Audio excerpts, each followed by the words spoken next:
There was something sinful about the way she moved. Not the sin you confess in church, no. The kind you carry in your bloodstream, the kind that tastes like danger and smells like gasoline.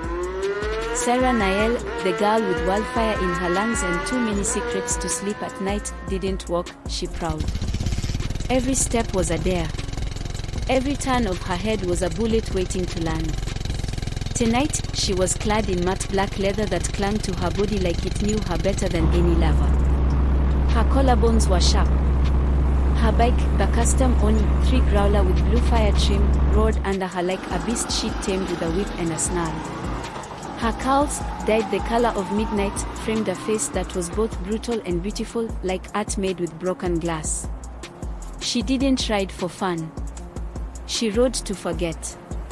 The streets of Vunda weren't built for forgiveness.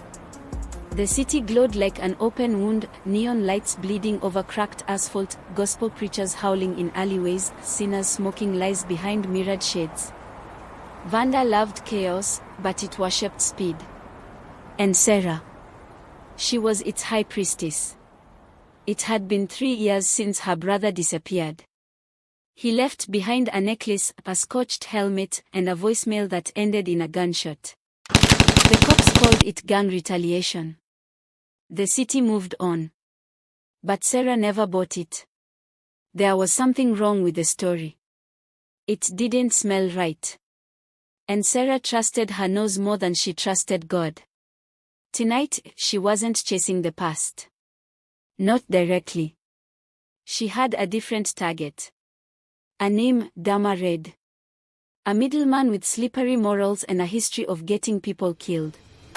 She'd followed his trail through the underground circuits, betting dens, fight clubs, chop shops, and now it led her to a warehouse near the edge of Sector 9, where the buildings leaned like old drunks and the air smelled like rusted secrets.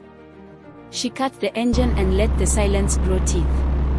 She stepped into the warehouse like a storm in heels, boots clanking against concrete. Her hand hovered near the blade hidden in her boot. She didn't carry guns anymore, not since the last time. Not since the guilt turned her sleep into blood-stained rails. Inside, smoke. Lights flickered. A generator coughed in the corner. Then, movement. But it wasn't Dama Red. It was him. At first, she thought he was a shadow. Then he moved.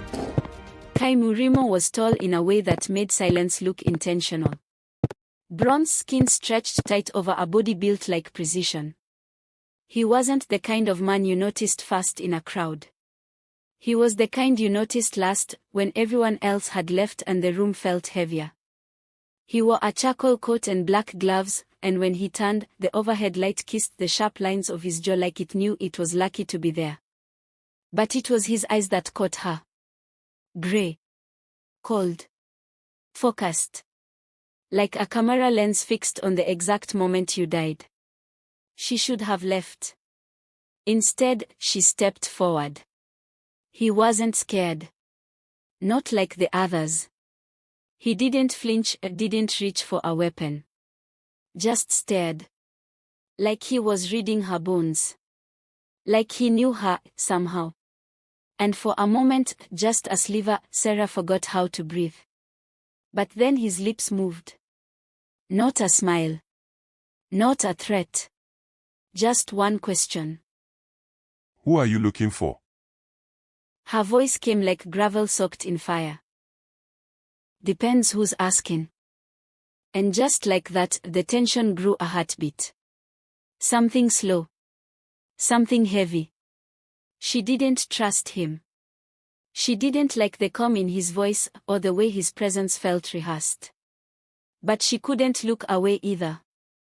He turned his back on her like he wasn't afraid.